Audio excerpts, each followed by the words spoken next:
Hi, I'm Nancy Zavala. We're here in the state capitol. Texas is ranked 5th from the bottom on immunized children.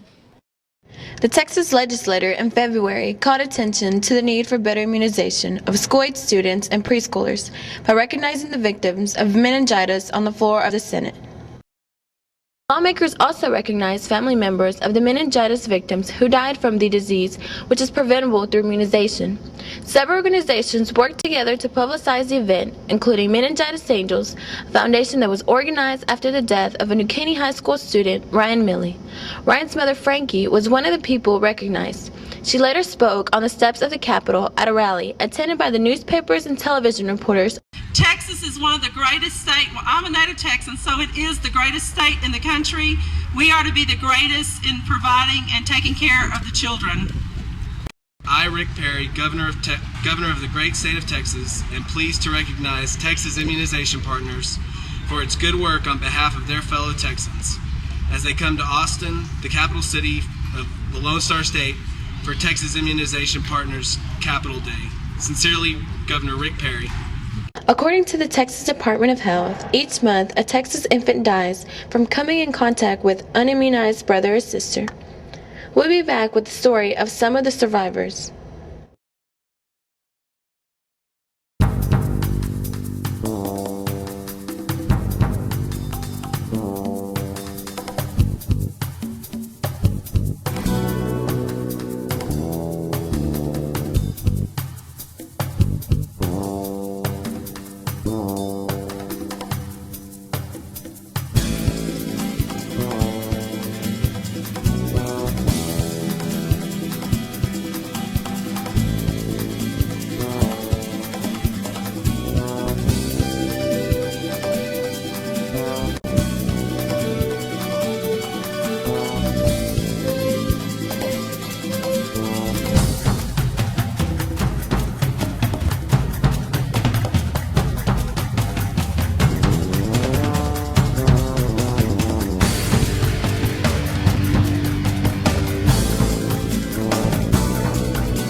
Each year, students in Texas die from diseases that are preventable through immunizations. I'm Sasha Romero.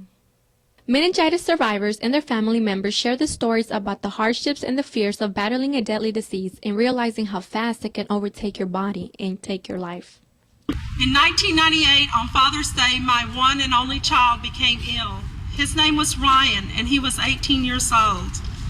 He had a fever and an earache. In 14 hours, I had to take him to an emergency room. He had blood coming from every orifice of his body, and he died. The last words Ryan heard from me were, "Don't be afraid, baby, I love you."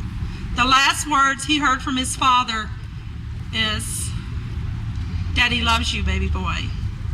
Within 24 hours, I found out there was a vaccine that could prevent Ryan's death, and nobody had told me. I had lost my only child.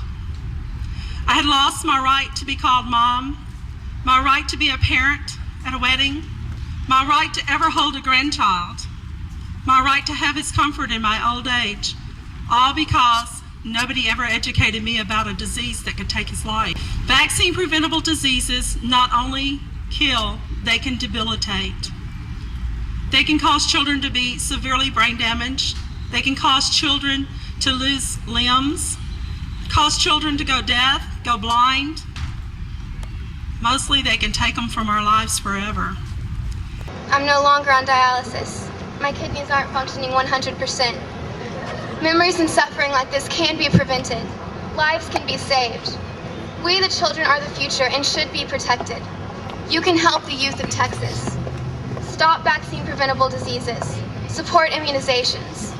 Support the future of Texas. Thank you.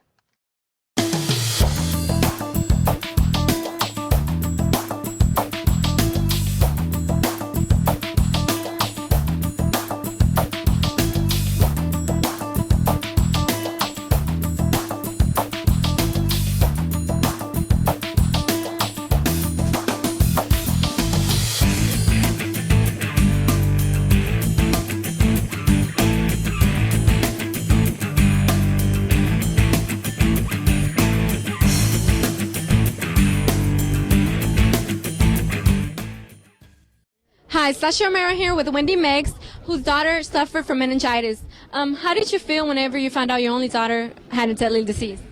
I was quite surprised. As pharmacists, we had contact with several illnesses, of course, coming into the pharmacy, but nothing like this. No one that gets this ill ever steps into a pharmacy. So we were quite surprised how bad this meningococcal meningitis actually was.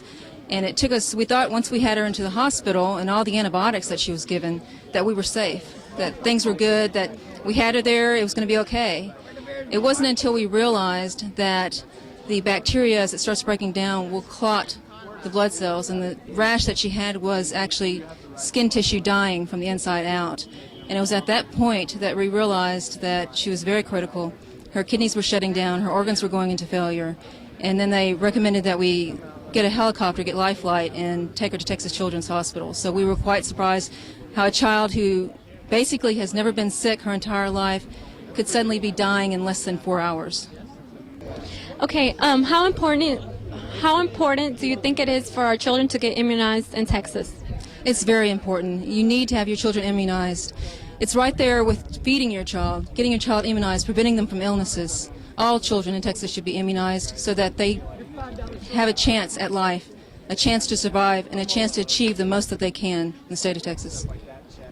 Okay, I want to thank you for sharing your story with us, and we appreciate it. Thank you. Thank you very much. We can't go on pretending day by day that someone somewhere will soon make a change. We're all a part of God's great family, and the truth, you know, love is all we need. We are the world, we are the children, we are the ones who make a brighter day, so let's start giving. There's a choice we're making, we're saving our own lives. It sure will make a better day, just you and me. We'll send them your heart, so they know that someone cares, and their lives will be stronger and free.